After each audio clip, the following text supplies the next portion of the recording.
Belum mulai kah, teman-teman? Halo. Belum. Selamat sore. Bu. Ya, baru 15 orang ini. Ya, dari Biak ini. Oke.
Oke, sudah berapa orang ini? Kurang lebih 15 kah?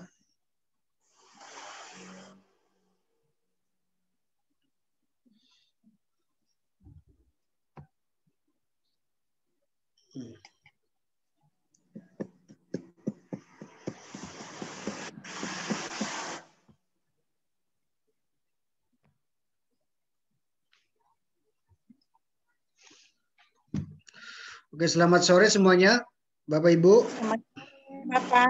Sore. Sore, Pak. Ya. Oke, pada sore hari Pak. saya akan memberikan praklinik profesional berkaitan dengan keperawatan medikal bedah.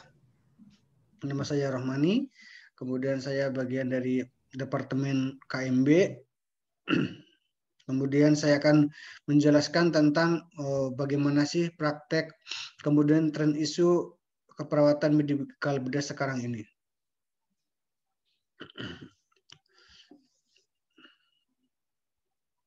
Ya. Apa itu pengertian perspektif? Ada yang tahu?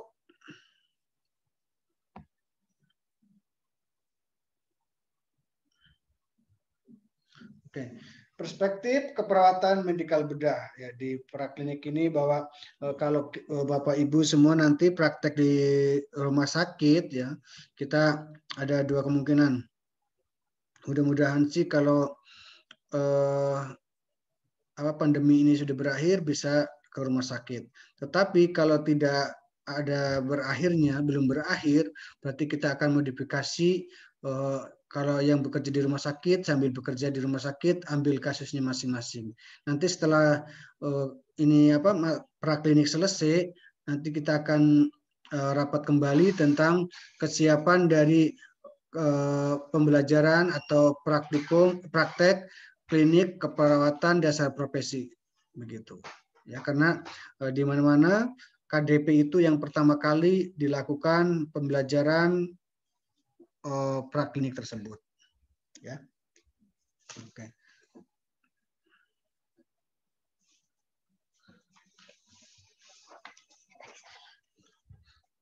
Kemudian ya, apabila Bapak Ibu praktek di KMB pasti akan menempati ruangan-ruangan diantaranya dua ruangan besar, yaitu ruang penyakit dalam dan ruang penyakit bedah begitu ya. Karena secara medikal yaitu penyakit dalam dan bedah sendiri. Jadi ada dua. Oke. Tujuan pembelajaran dari KMB ini nanti ya bahwa mengetahui secara umum gambaran keperawatan medikal bedah meliputi fenomena yang ada sekarang ini, konsep keperawatan, ruang lingkup di keperawatan medikal bedah, dan isu dan trendsnya bagaimana. Kemudian profesionalisme keperawatan medikal bedah dan konsep holistik dari keperawatan medikal bedah.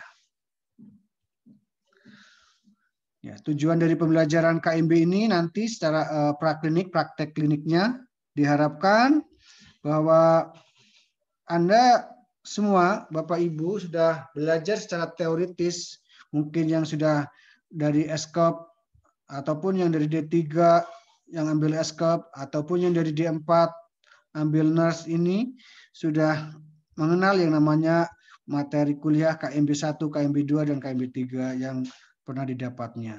Sehingga mereka pun, Bapak Ibu yang sudah pernah praktek di lahan praktek rumah sakit maupun klinik, akan mengenal yang namanya konsep keperawatan medikal bedah, kemudian dapat menjelaskan peran perawat medikal bedah sebagai apa. Ya, pasti yang utama bahwa kita sebagai caregiver, ya caregiver itu artinya si pemberi asuhan keperawatan. Nah, kemudian sebagai edukator. Nah, edukator yang sering dilakukan oleh Bapak Ibu itu memberikan edukasi pada pasien yang akan dilakukan operasi. Pasti pra-operasi, sebelum operasi Bapak Ibu sebagai perawat akan menjelaskan bagaimana prosedur pembedahan tersebut. Kemudian yang ketiga, menguraikan manajemen keperawatan pada usia dewasa. Ya, manajemen keperawatan dalam artian manajemen dalam keperawatan medikal bedah ya. Kemudian selanjutnya capaian pembelajaran yang harus yang diinginkan dari keperawatan medikal bedah ini, Bapak Ibu menjelaskan isu etis keperawatan medikal bedah dan menguraikan tren dan isu keperawatan medikal bedah itu sendiri. Nah, begini ya. Perawat harus memiliki pengetahuan dasar dalam memenuhi kebutuhan pasien pada berbagai setting perawatan. Ya. KMB ya identik dengan pada masalah kesehatan atau penyakit yang diderita pada orang dewasa.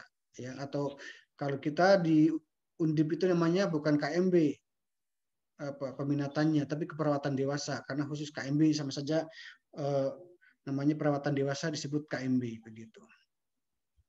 Kemudian meningkatkan kesehatan pasien, kemudian juga adanya mencegah penyakit pasien, ya, bahwa dianggap sudah dewasa itu kita umur 18 sampai dengan 100 tahun.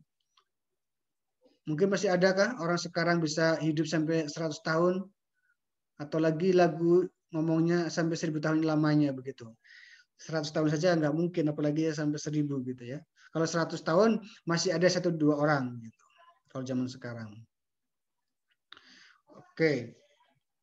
Kemudian perubahan dalam sistem pelayanan kesehatan, ya, bahwa contohnya apa ada perubahan dalam sistem pelayanan kesehatan.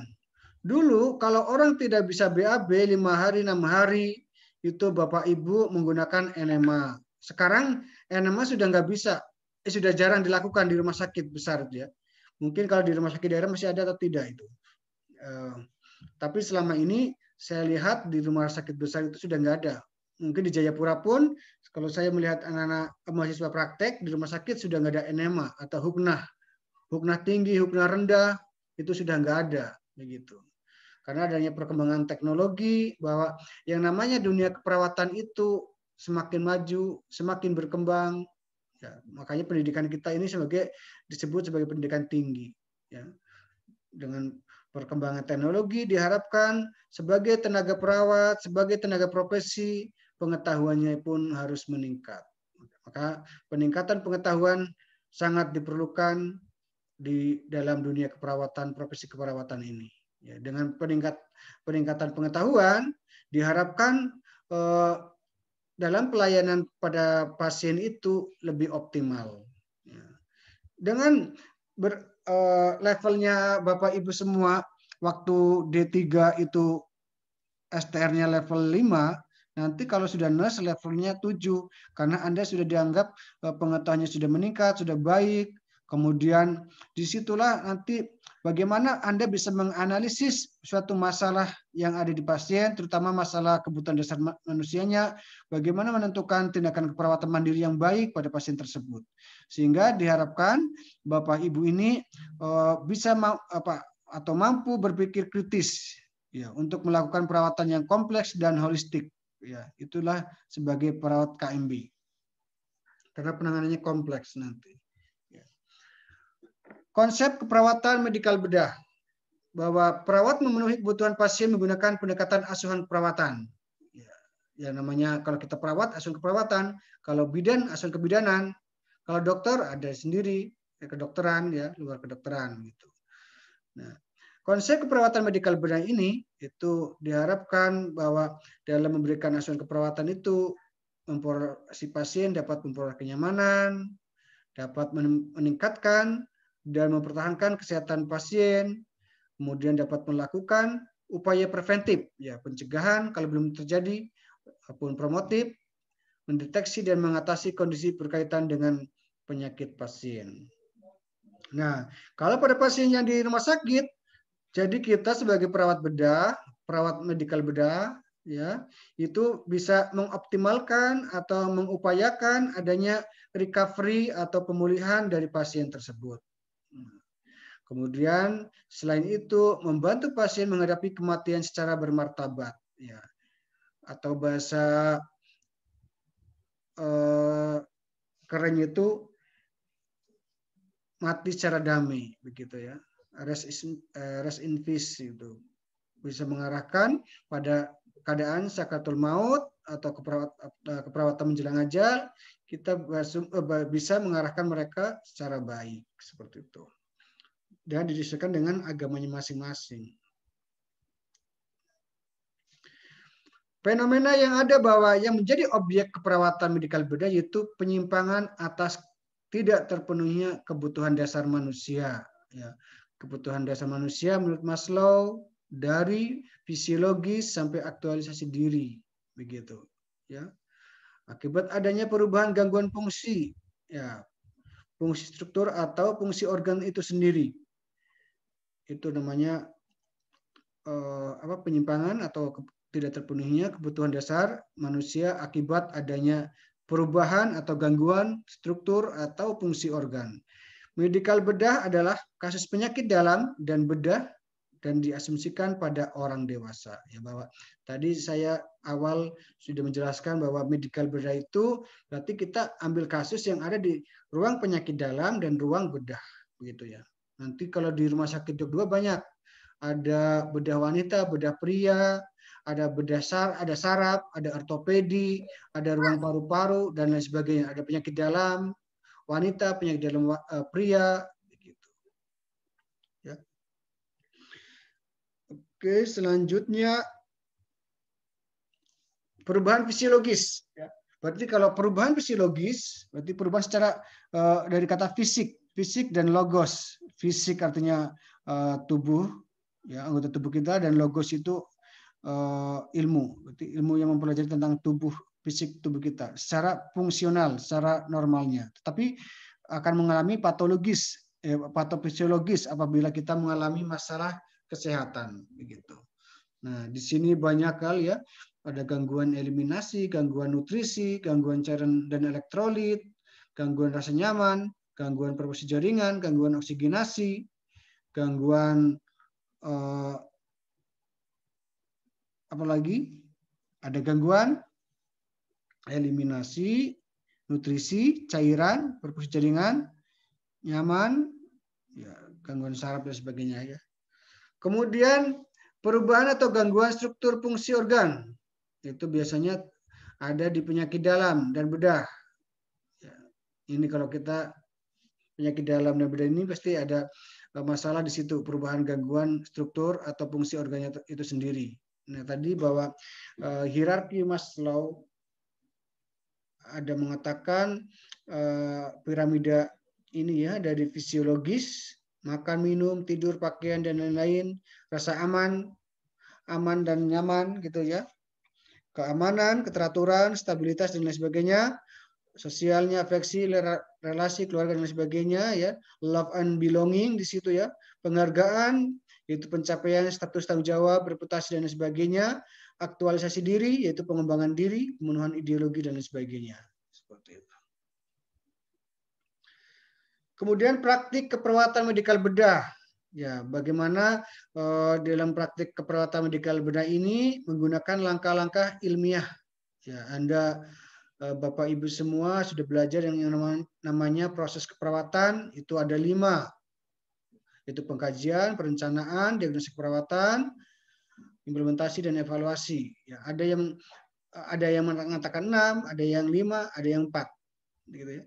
Tapi kita biasanya ada pengkajian, kemudian setelah kajian, diagnosa, perencanaan, implementasi, dan evaluasi.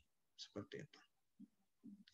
Kemudian memperhatikan aspek biopsikososial spiritual pasien dalam merespon gangguan fisiologis sebagai akibat penyakit, trauma, dan kecacatan.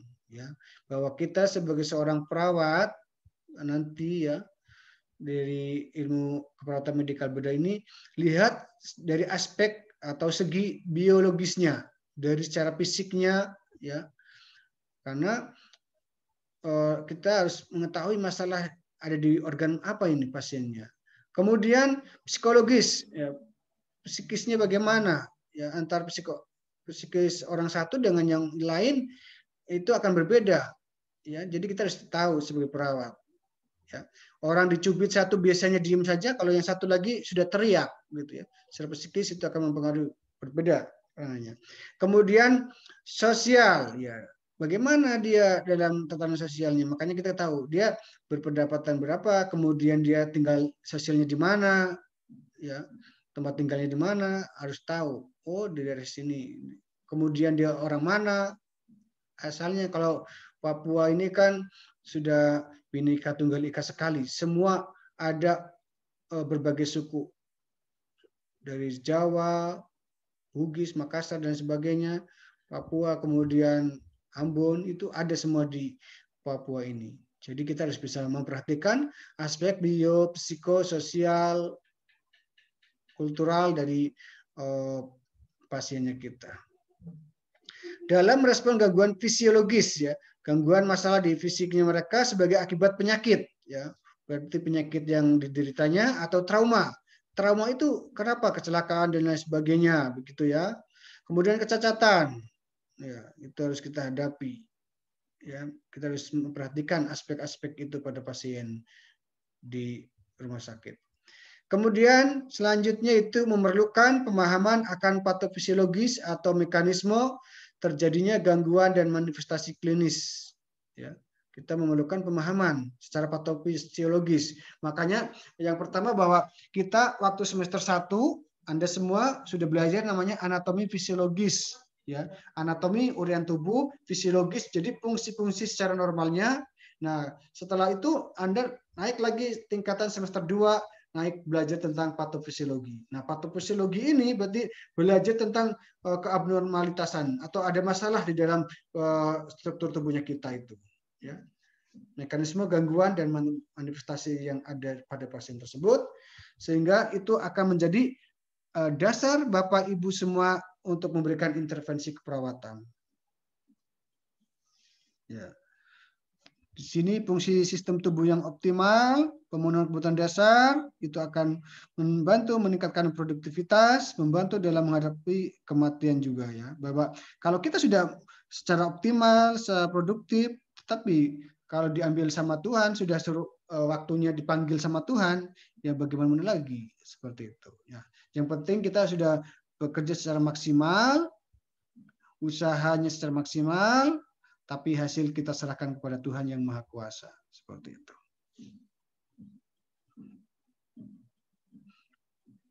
Sampai di sini ada pertanyaan Bapak Ibu? Belum? Oke.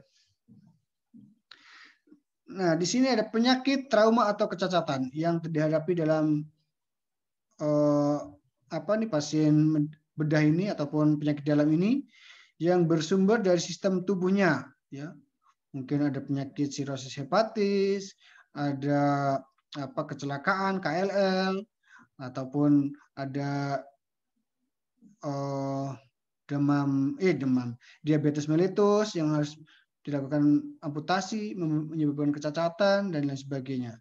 Kemudian keperawatan medikal bedah menggunakan scientific method, ya, bahwa dalam keperawatan medikal bedah ini kita bekerja sesuai dengan evidence based nursing, ya, berdasarkan ilmu scientific, secara keilmuan metode penanganannya.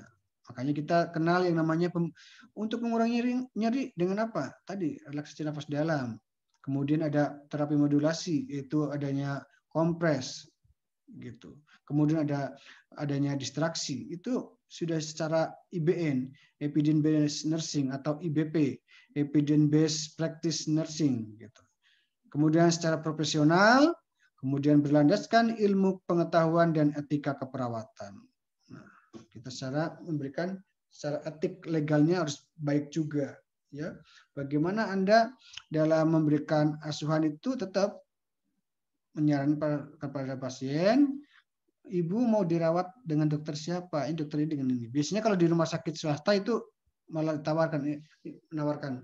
Ini dokter penyakit dalamnya ada 3, Bu, Pak. Ini dokter ini prakteknya setiap hari sini, supervisinya setiap sore ini. Ditawarkan itu sebagai untuk aspek legal etis pasien untuk menentukan siapa yang mengobati dirinya. Begitu. Jadi sebagai fungsi aspek legal etisnya itu tentang otonomi. Otonomi pasien itu diberikan. Ya. Asuhan keperawatan melalui tahapan proses keperawatan berdasarkan pendekatan ilmiah. Ya, namanya Bapak Ibu ini kan seorang ahli nurse, ya, perawat, based on knowledge, berdasarkan ilmu. Jadi itu yang diharapkan bahwa Anda melakukan tindakan keperawatan sesuai dengan ilmu yang Anda pelajari, sesuai dengan ilmu yang Anda dapatkan, dan ini sudah teruji secara klinis, secara penelitian, evidence based, ya. Oke. Ini bantuan perawatan yang diberikan oleh Bapak Ibu semua, bahwa pertama kita membutuhkan critical thinking-nya, ya, bahwa yang dilakukan analisa data. Dari analisa data ini Anda bisa menentukan diagnosa perawatan, ya.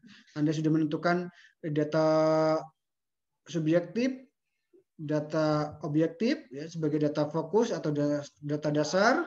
Setelah dari dapatkan data subjektif objektif ini, Anda dapat merumuskan masalah keperawatan, kemudian setelah muncul masalah keperawatan bisa menentukan diagnosa keperawatan. Nah, setelah menentukan diagnosa keperawatan yang ada, Anda akan melakukan pemilihan prioritas diagnosa keperawatan. Diagnosa mana dulu? Dari aktual, potensial, risiko. Kemudian setelah diagnosa keperawatan dibuat, lanjutkan dengan tindakan keperawatan, ya, atau intervensi keperawatan yang diberikan harus sesuai dengan diagnosa keperawatan, sesuai masalah yang dihadapi oleh si pasien. Nah, kemudian dilakukan implementasi. Setelah dilakukan implementasi baru dievaluasi. Nah, tadi sebelumnya harus dilakukan pemeriksaan dulu. Biasanya kan Anda melakukan pemeriksaan head to toe, ya, dari ujung kepala sampai ujung kaki, seperti itu, ya. Jadi kemudian butuh critical thinking, berpikir kritis dari Anda. Oh, ini pasien sesak napas, kayaknya nggak bisa dengan hanya posisi semivolar saja, ya. Kayaknya masih sesak. Makanya akan diberikan oksigenasa kanul. Ternyata respirasinya masih meningkat. Oh, mungkin dia pakai simple mask. Nanti Anda berkonsultasi dengan dokternya, seperti itu.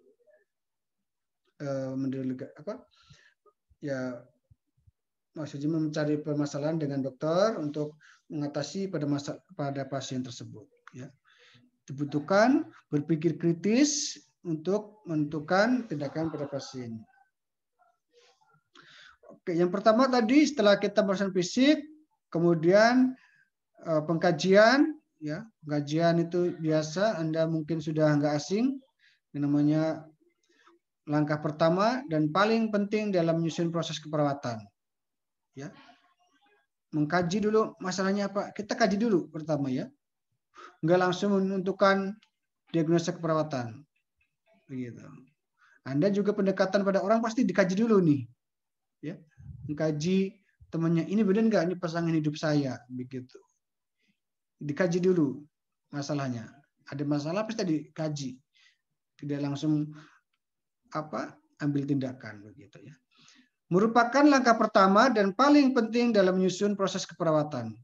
Itu pengkajian. Kemudian pengkajian keperawatan terdiri atas data subjektif dan data objektif, yakni data dasar, data fokus dari pemeriksaan diagnostik, ya, data objektif dari pemeriksaan diagnostik si pasien.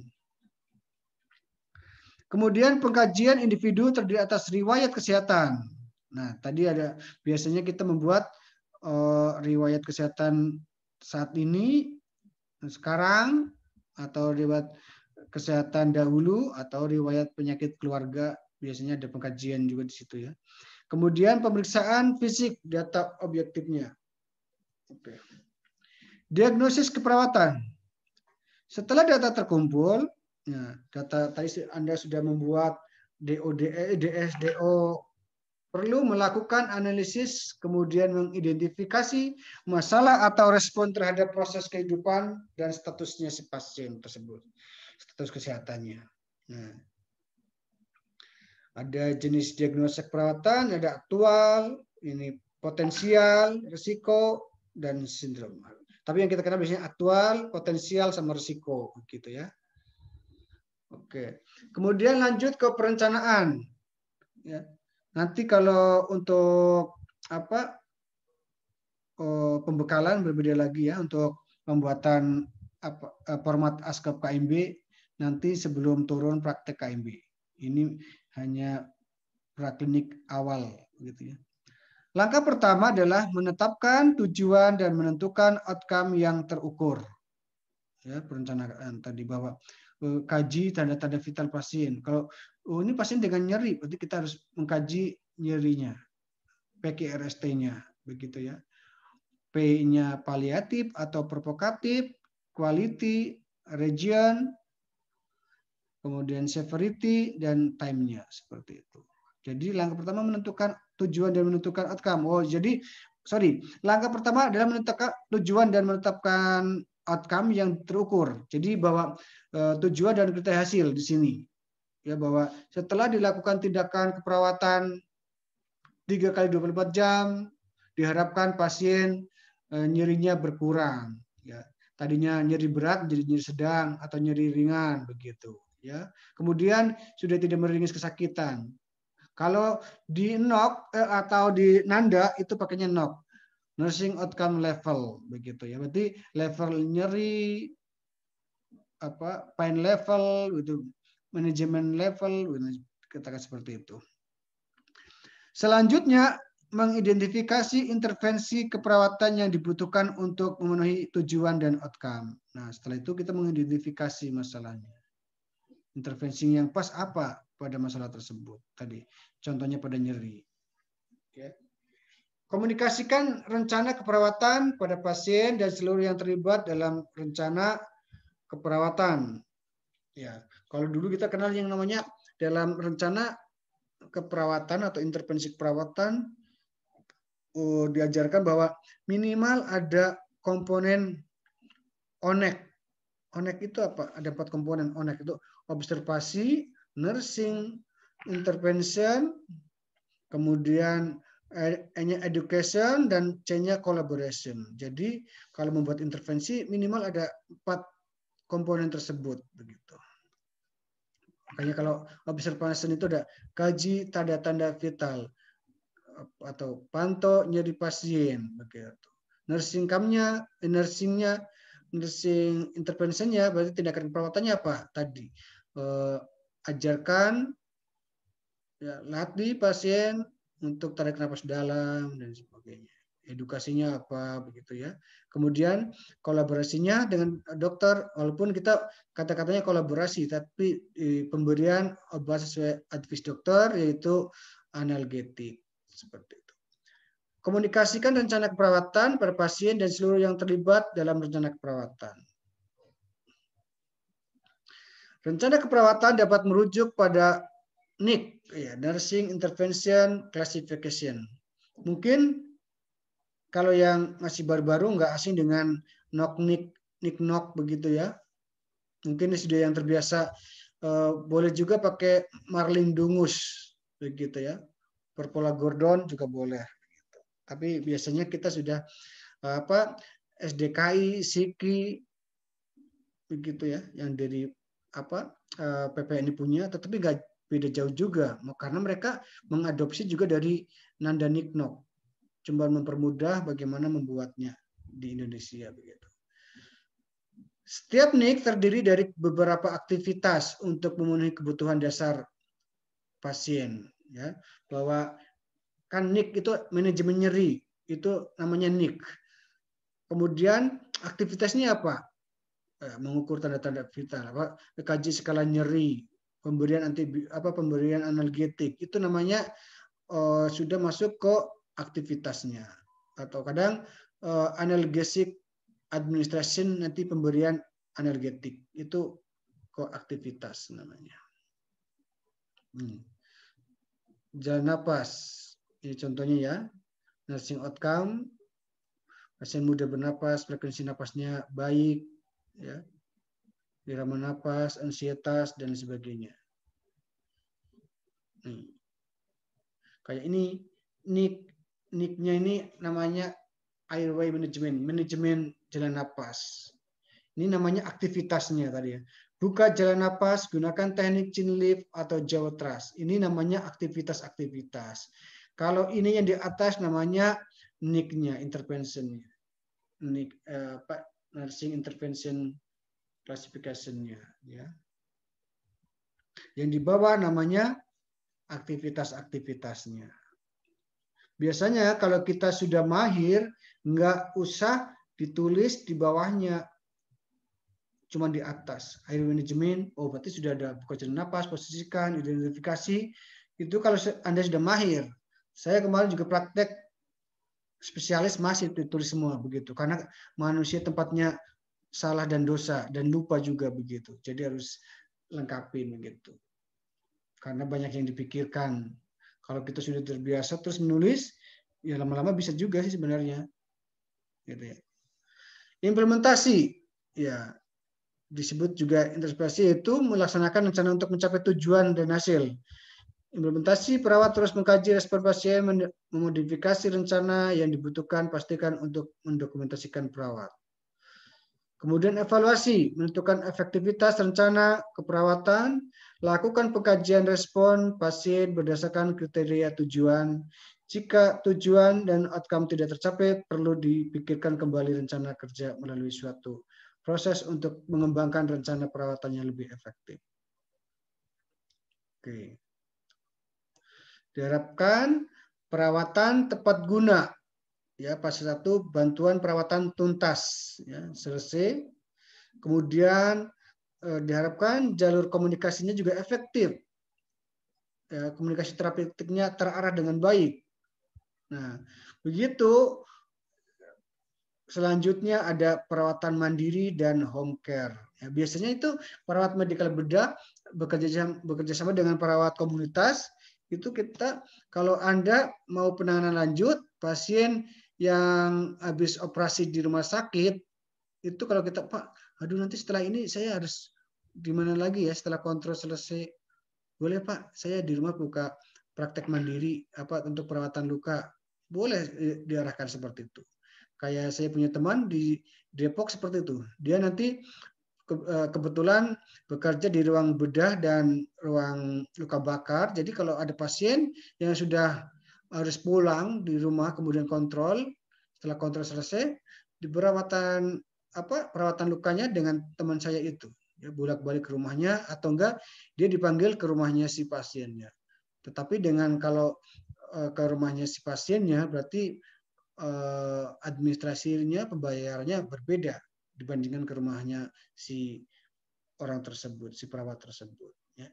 Jadi perawatan mandiri ini sudah digalakkan dan ada di SK-nya di PPNI bahwa tahun kemarin kan yang namanya Muswil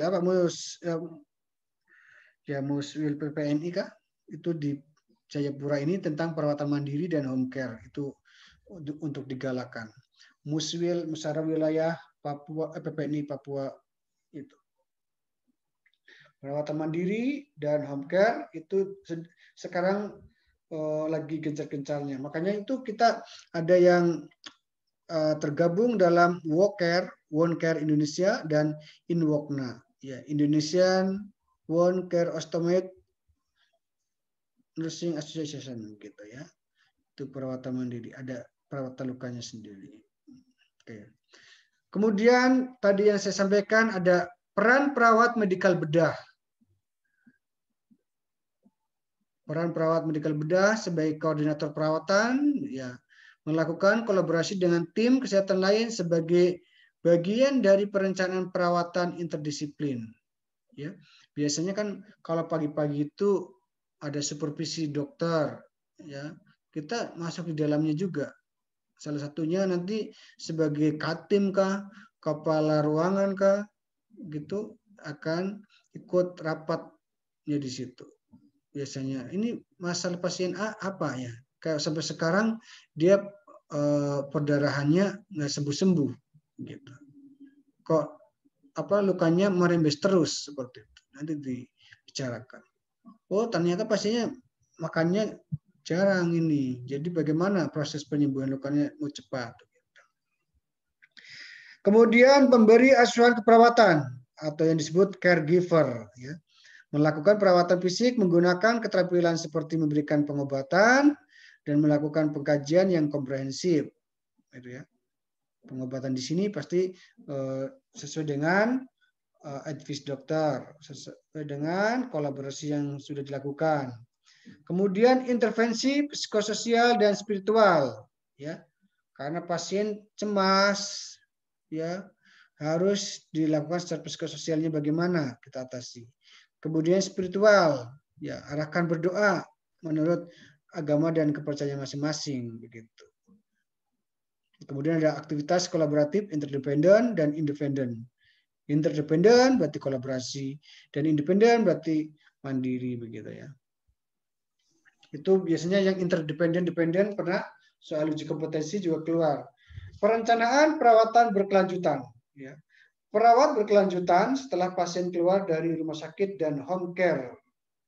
Ya, tadi bahwa sekarang ini perawat bisa melakukan praktik mandiri, membuka home care. Tata caranya pasti ada tersendiri. Syaratnya pasti banyak, begitu.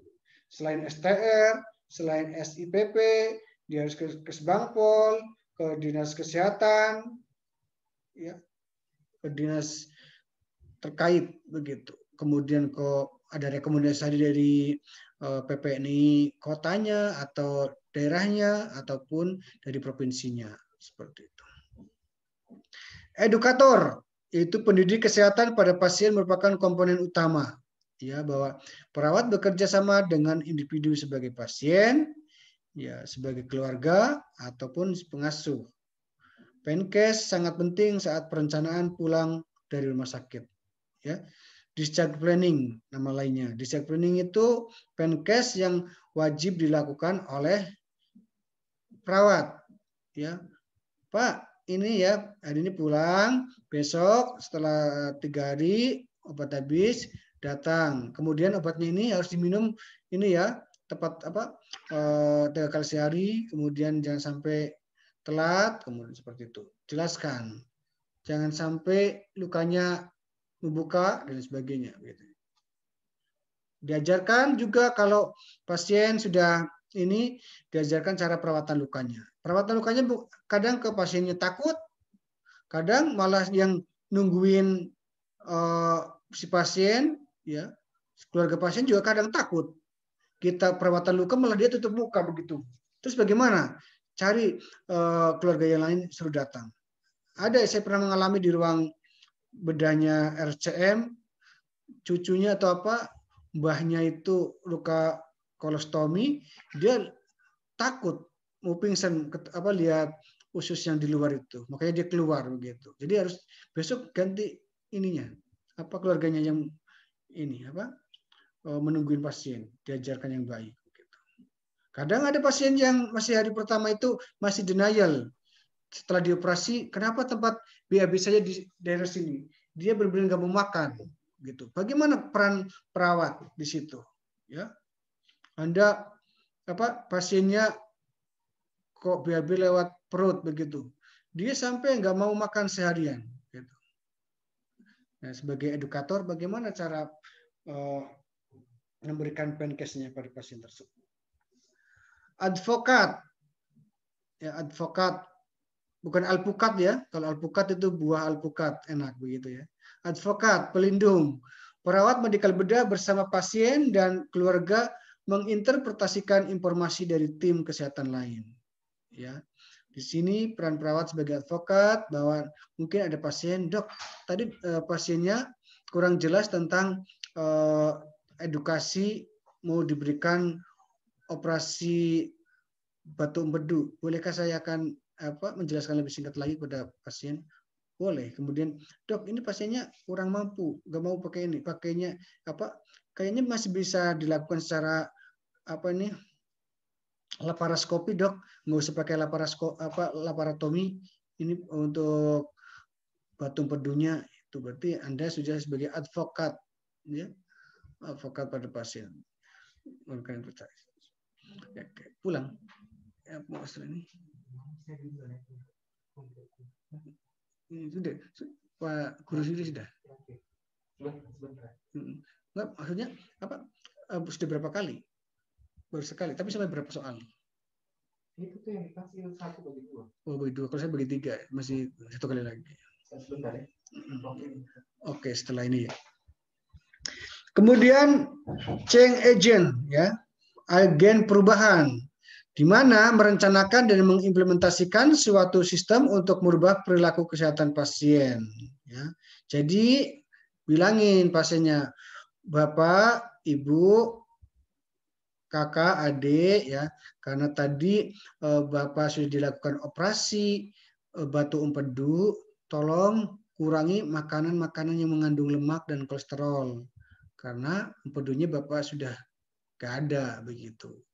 Kan biasanya si empedu itu kan dia akan mengemulsikan lemak dan kolesterol di situ, karena yang nggak ada memecah di situ, nanti beban kerja si hepar akan lebih berat. Jadi kurangi makan itu ya. Nanti kalau kebanyakan makan berlemak akan nyeri juga. Begah, diajarkan betul dia agar merubah pola makannya begitu. Perlu mengkaji perilaku pasien dan keluarga untuk mengidentifikasi kebutuhan berubah. Itu faktor yang paling penting adalah mengkaji kesiapan pasien. Ya, tadi kesiapan pasien, dia sudah terima enggak pasien untuk kalau dia dilakukan perawatan kolostomi yang permanen gitu ya. Yang seumur hidupnya dia harus menggunakan BAB lewat ususnya di situ. Ya, ataupun pasien yang dengan cacat tadi, kakinya satu sudah diamputasi. Jadi harus bisa menjelaskan dengan baik. Ya. Merubah perilaku kesehatan pasien yang tadinya bandel, yang tadinya merokok, ini sudah nggak merokok lagi begitu ya. Ada change agent. Kemudian manajemen keperawatan pada usia dewasa, ya. Pelaksanaan asuransi keperawatan, metode keperawatan tim, keperawatan primer dan manajemen kasus, ya. Di sini walaupun ada kaitannya dengan manajemen keperawatan, ya, KMB ini. Jadi kan nanti ada siapa kepala ruangannya, siapa katimnya, siapa perawat asosiatnya, ya, perawat pelaksananya, untuk mengkaji masalah keperawatan pada pasien dewasa tersebut. Manajemen kasusnya bagaimana, ya. Tadi saya lihat ini kok pasien sudah 3 hari nggak ada perubahan ya, Bagaimana dok? Ada apa komorbid lain kah penyakitnya? Kemudian pertama kita diskusikan dengan para katim, para pelaksana dengan kepala ruangannya. Makanya kalau setiap pagi kita akan melakukan, mungkin Bapak Ibu yang sudah bekerja di rumah sakit akan melakukan namanya operan begitu ya. Tren keperawatan mengarah pada mempersingkat lama perawatan. Jadi diharapkan dengan adanya tindakan keperawatan yang tuntas ini, yang baik ini, mempercepat length of stay, ya, length of stay atau loss, lama perawat tinggal. Jadi harusnya ini perawatan luka pada pasien SC itu cuma maksimal 2 hari, jangan sampai memanjang 3 hari, atau enggak kalau zaman dulu sampai 5 hari, sekarang sudah sampai 2 hari, berarti bagus, gitu ya. Mempersingkat lama perawatan dan meningkatkan penggunaan layanan perawatan kesehatan rawat jalan. Nah, setelah 3 hari atau 2 hari, pasien sudah diarahkan untuk kontrol ke rawat jalan. Kayak tadi, kalau pasien dengan perawatan kolostominya bagus, 3 hari sudah pulang atau seminggu maksimal ya, kemudian bisa kontrol di rawat jalan. Begitu. Jangan sampai kalau kita edukatornya nggak baik, ceng izinnya nggak ada, begitu, masa rawat inapnya pasien jadi lama, biayanya membengkak juga. Walaupun BPJS-nya membengkak, ya. Lama-lama makanya penyakit jarang ini ya tercover oleh BPJS. Kebutuhan akan asuhan keperawatan di lingkungan rumah dan komunitas juga akan meningkat. Ya. Jadi bahwa kebutuhan asuhan keperawatan di lingkungan rumah tadi makanya kita ada home care dan komunitas juga akan meningkat karena bertambahnya kasus penyakit ini.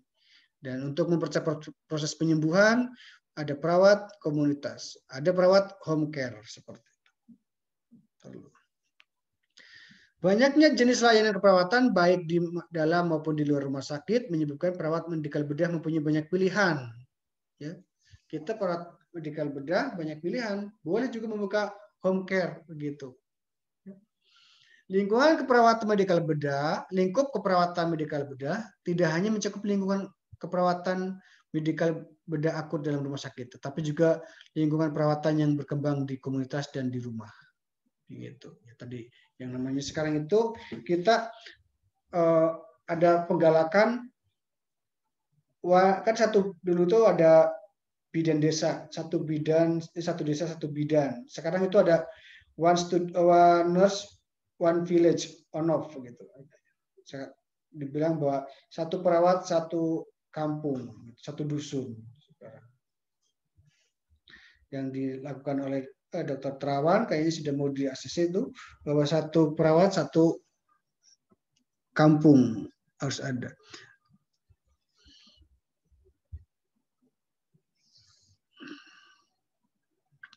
Kemudian isu etis dalam keperawatan medikal bedah, ya kerahasiaan itu beritahukan tujuan pengkajian, diskusi tim lain di tempat tertutup, ya makanya akan ada ruang rapat begitu untuk memecahkan masalah yang ada pada pasien tersebut. Restrain mempertimbangkan dengan teliti risiko membatasi otonomi pasien, kemudian hubungan saling percaya, salah satu dilema etik yang dapat menimbulkan konflik langsung dengan prinsip kejujuran yaitu mengungkapkan diagnosis pasien. Kematian dan sekarat, ya narkotik untuk menurunkan nyeri dapat menyebabkan depresi pernapasan.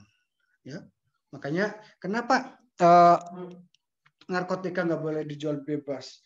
Karena kalau orang mengkonsumsi narkotik secara bebas, nggak teratur, nggak sesuai dengan dosis, itu akan menekan depresi otot-otot pernapasan. Ya. Kalau semakin banyak dosisnya, depresi, lama-lama pasiennya sesak napas, gagal napas, meninggal. Seperti itu. Pada kondisi dilema, tindakan dibenarkan dengan prinsip efek ganda dengan kriteria bahwa tindakan itu sendiri baik atau secara moral netral. Ya.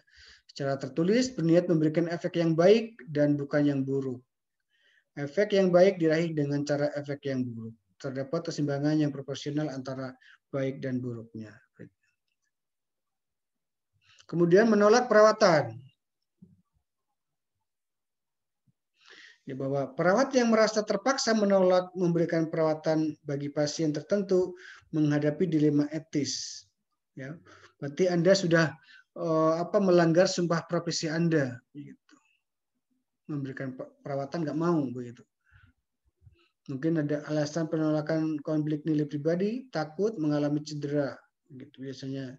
Mungkin mahasiswa perawat baru itu harus diarahkan, dibimbing dengan baik oleh perawat-perawat seniornya. Pertama dibimbing dulu sampai dia bisa, mereka bisa, baru dilepas. Jangan sudah pinter, oke adik ambilkan darah arteri AGD, gitu ya. Mahasiswanya baru lulus, si perawatnya baru lulus, dan si perawatnya itu harus ngomong juga yang baru tuh, maaf kak, bisa dampingi saya dulu kak, begitu. Kamu udah belajar dulu. Itu harus tetap kita minta bantuan yang senior dulu, ya melihat dulu, baru setelah 1-2 bisa melakukan tindakan tersebut. Karena kadang kita tuh lupa, gitu ya. Dulu begini ya. Siapa ini? Keluarnya tinjal seperti ini. Nah, sekarang itulah. Tren adalah sesuatu yang sedang dibicarakan oleh banyak orang saat ini dan kejadiannya berdasarkan fakta. Ya, bahwa tren isunya sekarang bahwa perawat sudah boleh melakukan perawatan mandiri, home care tersebut. Ya. Kemudian isu adalah sesuatu yang sedang dibicarakan oleh banyak namun belum jelas faktanya. Ya. Ini isu-isunya apa? Bahwa ini akan segera teratasi. Berbagai tren dan isu. Ya. Pengurangan lamanya dirawat, early discharge. Ya. Bahwa sekarang itu kan bahwa pasien setelah operasi harus diajarkan mobilisasi dini. Ya. Early mobilisasi. Mobilisasi dini itu nggak harus pasien bergerak luas atau sebagian begitu. Tapi yang namanya mobilisasi dini itu orang menggerakkan tangan begini saja, menggenggam, melepas, itu sudah termasuk mobilisasi dini. Kakinya dilonggarkan, jari-jarinya begitu ya, itu sudah merupakan yang namanya mobilisasi dini. Mau lagi tindakan ini yang menggenggam dan itu perlahan-lahan itu sudah semenjak awal keluar dari rumah sakit, keluar dari ruang operasi biasanya kita dilakukan early mobilisasi dini. Begitu. Pasien keluar dari perawatan akut segera setelah kondisi stabil. Nah ini ya tadi. Namun mungkin masih memerlukan perawatan khusus. Unit subakut menyediakan pelayanan seperti monitoring, terapi berkelanjutan, manajemen nyeri, wound care, manajemen jalan napas, dan pelayanan rehabilitasi serta perawatan pos operasi. Ya. Lama hari rawat yang singkat menyebabkan pergeseran perawatan di rumah. Nah ini kesempatan Bapak Ibu yang punya keterampilan home care, yang pernah ikut pelatihan tentang perawatan luka, inkontinensia, pedis dan lain sebagainya, itu bisa menjadi ladang rezeki kita, lapangan rezekinya kita. Kemudian populasi lansia semakin meningkat, ya, pengetahuan tentang konfusi, jatuh dan inkontinensia, kompleksitas terapi, readmission dan outcome yang jelek. Perlu juga mengembangkan model perawatan lansia.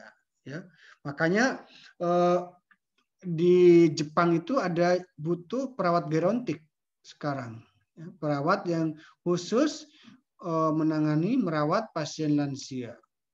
Jadi ada perawatan gerontik, perawat geriatri.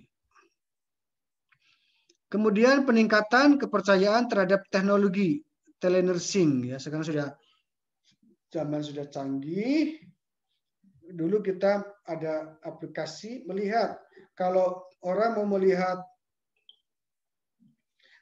apa ini namanya luka bakar, kita kadang dulu cuman foto saja luka bakarnya berapa, set ketahuan berapa persen itu kecanggihan zaman sekarang ya. Makanya kita juga lewat HP bisa mengukur apa ini nadinya kita dan sebagainya. Itu sudah salah satu telenursing apa namanya, sudah ada peningkatan teknologi industri ya, 4.0 iptek. Kebutuhan akan pengetahuan keperawatan tahap lanjut. Selanjutnya. Ya.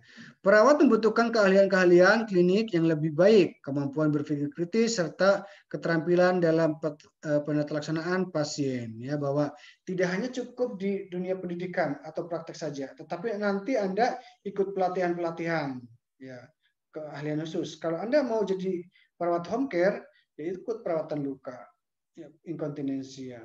Kalau Anda ada di dalam bidang kegawat daruratan, ikutlah BTCLS. Tetapi kalau BTCLS semua perawat harus ikut pelatihan, begitu ya. Kalau keahlian seperti klinik begini, ya, home care itu ada pelatihannya sendiri juga. Inovasi dalam perencanaan keperawatan melalui komputerisasi. Ya, inovasi bahwa sekarang itu tahu masukkan apa nih TTP di komputer. Jadi nggak usah kita bawakan namanya status pasien dari UGD ke ruang penyakit dalam ataupun ruang bedah gitu. Langsung kirim saja datanya lewat online. Terus langsung pasien, kalau di RCM kelihatan, kalau warna ungu berarti dia menunggu. Kalau warna hijau berarti ini ada pasiennya. Kalau merah, kalau hitam sudah meninggal, pasiennya sudah keluar. Yang lain sebagainya. Pengembangan profesional berkelanjutan untuk kebutuhan kompetensi, peningkatan distance learning, online learning, ya. Sudah mampu menggunakan secara online. Peningkatan pengajaran praktik berdasarkan bukti, ya, yang tadi dikatakan bahwa peningkatan pengajaran praktik berdasarkan bukti itu ada IBN-nya, evidence based nursing-nya, evidence based practice-nya, bahwa untuk meningkatkan mobilitas usus pasien setelah operasi, pasien diberikan apa nih, suruh mengunyah permen karet yang rendah gula, begitu. Jadi dengan adanya mengunyah permen karet tersebut, ya apa si kelenjar ludah akan terproduksi, mempercepat proses apa nih bising usus meningkat, begitu. Jadi apa si pasien akan lebih cepat kentut, kemudian bisa BAB begitu setelah post operasi tersebut. Ya. Tujuannya yaitu sad shimming, ya, berarti kayak makan pura-pura. Jadi kelenjar ludah akan keluar, kelenjar pankreas keluar, akan menstimulus yang namanya peristaltik usus. Dengan peristaltik usus itu mempercepat proses pelatus atau kentutnya si pasien post operasi. Nah, dengan begitu juga akan meningkatkan rasa pengen BAB-nya si pasien. Itu mempercepat prosesnya karena kita melakukan berdasarkan evidence based nursing. Begitu. Sudah ada penelitiannya. Ya, bagaimana kita penerapan standar praktek perawatannya itu standard of care, ya, profesional, kemudian parsial dengan jurnal, edukasi, kolega dan etik, kolaborasi dan riset. Konsep holistik dalam KMB yaitu ada pemulihan promotif yang bersifat menyeluruh, meliputi setiap dimensi tahapan, tindakan pemulihan dalam upaya pemenuhan kebutuhan dasar manusianya. Oke. Kemudian tadi biopsikososio spiritual dan kultural, ya, bagaimana kita mengkaji secara kondisi fisiologisnya klien, kemudian sejahtera dan mampu beraktualisasi dirinya bagaimana, sosial, ya, mampu menjalankan peran dan tanggung jawabnya sosialnya si pasien tersebut, spiritual berkaitan dengan keyakinan dan kepercayaannya, kemudian kultural, budayanya orang Papua berbeda dengan orang Jawa dengan orang Bugis, dengan orang Ambon, dengan orang Bali, ya, dan lain sebagainya. Terus bisa mengkaji dengan baik. Oke.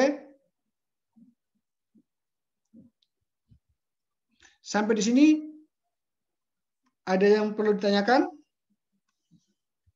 Saya kira cukup. Ada pertanyaan? Bapak Michael?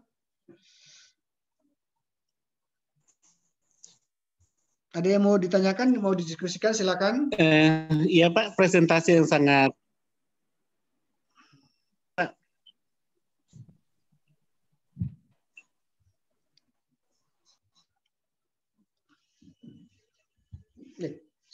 Suara hilang ya?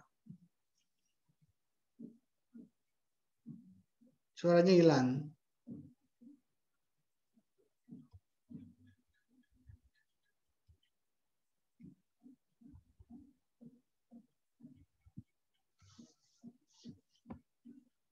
Halo?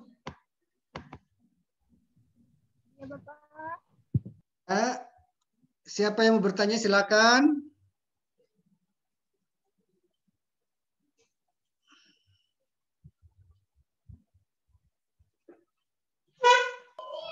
Ya, silakan kalau ada yang mau bertanya. Kembali seperti ini.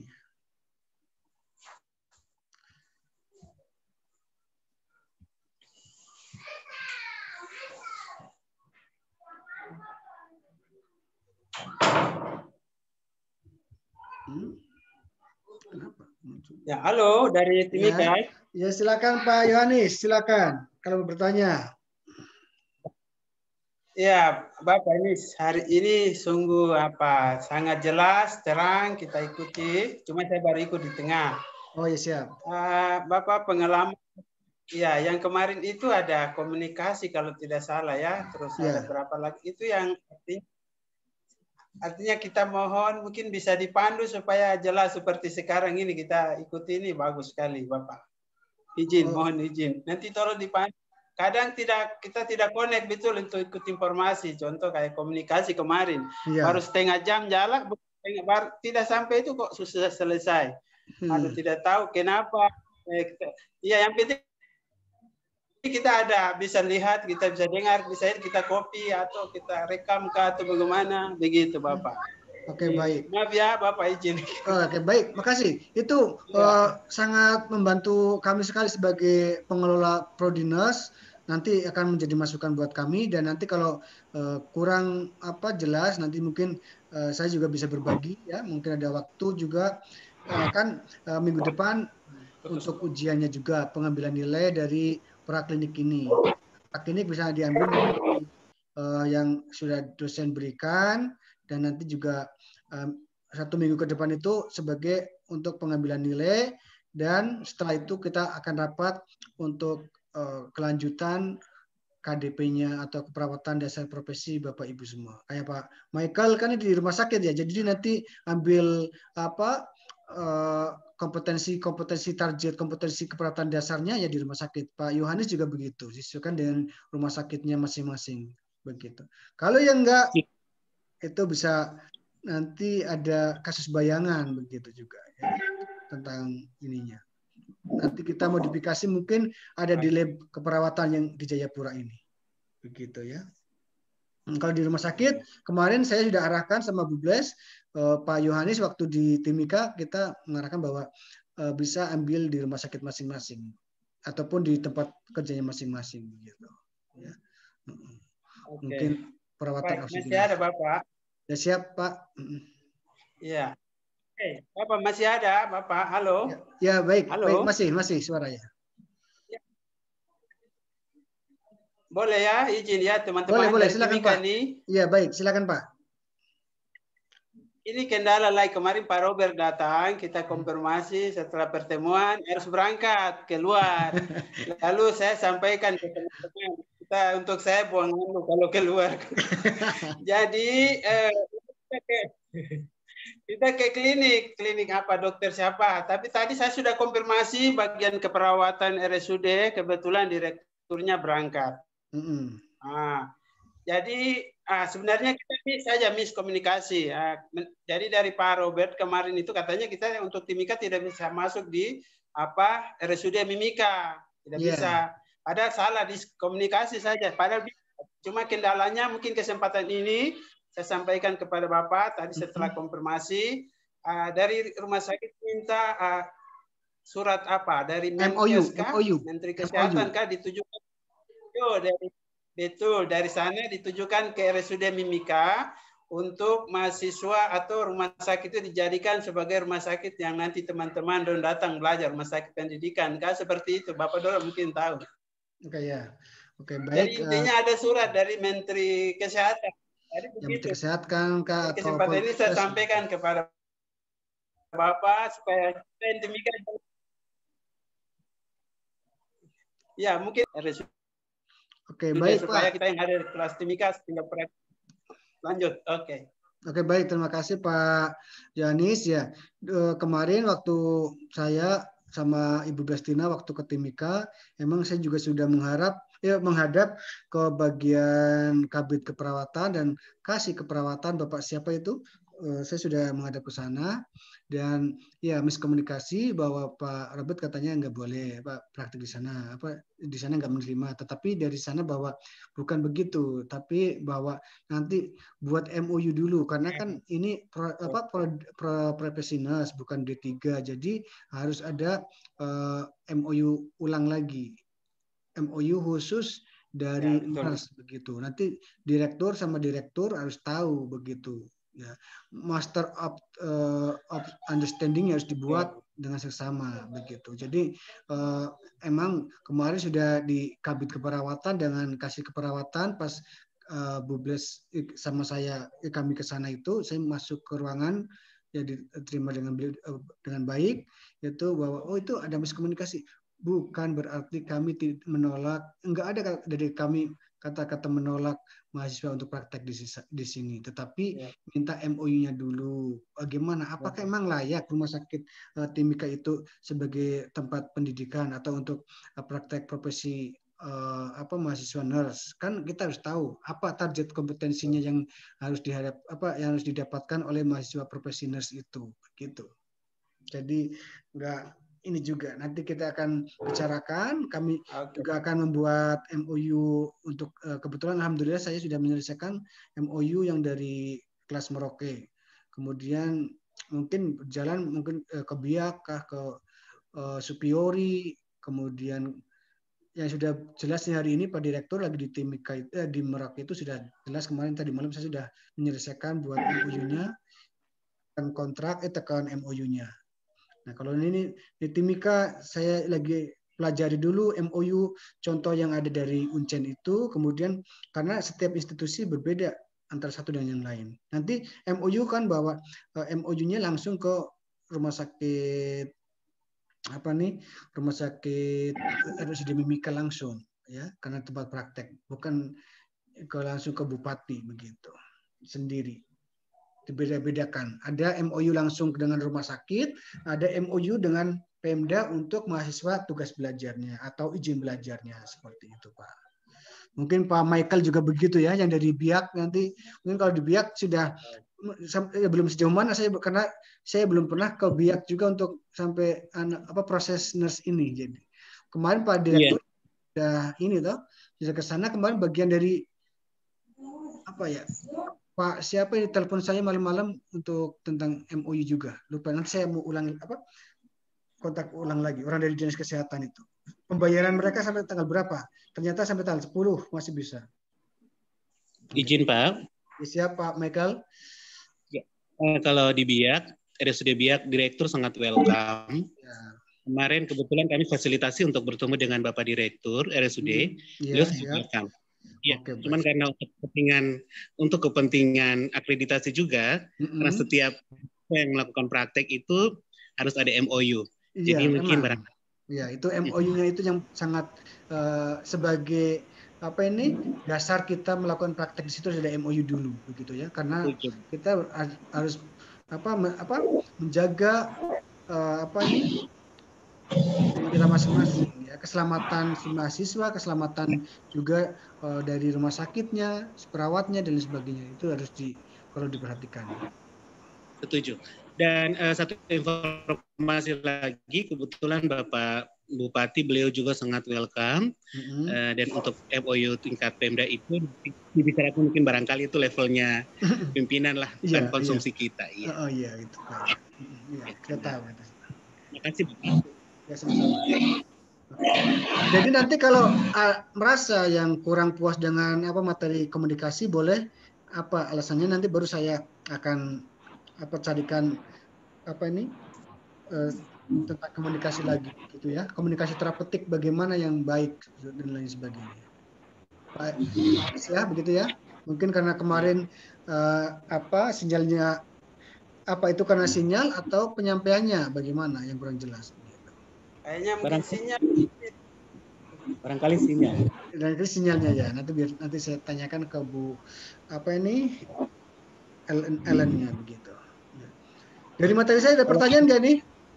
Bapak izin untuk materinya biasa sekali Pak. Kami sangat apresiatif. Materinya sangat jelas sekali. Bapak menyampaikan sangat jelas sekali Pak. Terima kasih. Oh iya, terima kasih. Iya, sangat jelas. Nanti kalau pas pembekalan akan lebih jelas lagi bahwa bagaimana cara membuat format asuhan keperawatan medikal bedah begitu ya. Baik. Oke, baik, saya kira Pak, cukup ya Pak. Nanti harusnya kalau ada keperawatan tropis nanti saya tanyakan ke Pak Robert dan akan saya, kalau beliau nggak berkenan, nanti saya yang memberikan tentang keperawatan tropis juga, gambaran tentang keperawatan tropis di Papua. Siap Bapak, terima kasih banyak Pak. Sama. Selamat sore, salam. Ya, kesimpulan untuk. Terima kasih Pak. Selamat sore semuanya. Jadi terima kasih Pak. Selamat sore.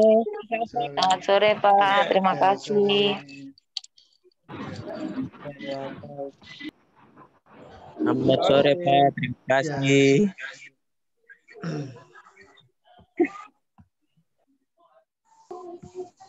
Oke. Selamat sore Pak. Terima kasih. Ya, sama-sama Ibu.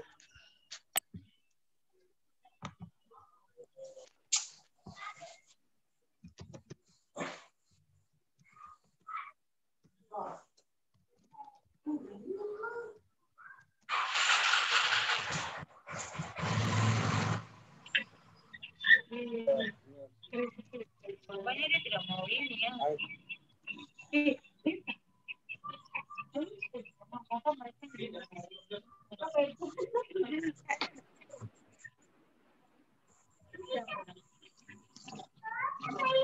Kenapa nak? Ya.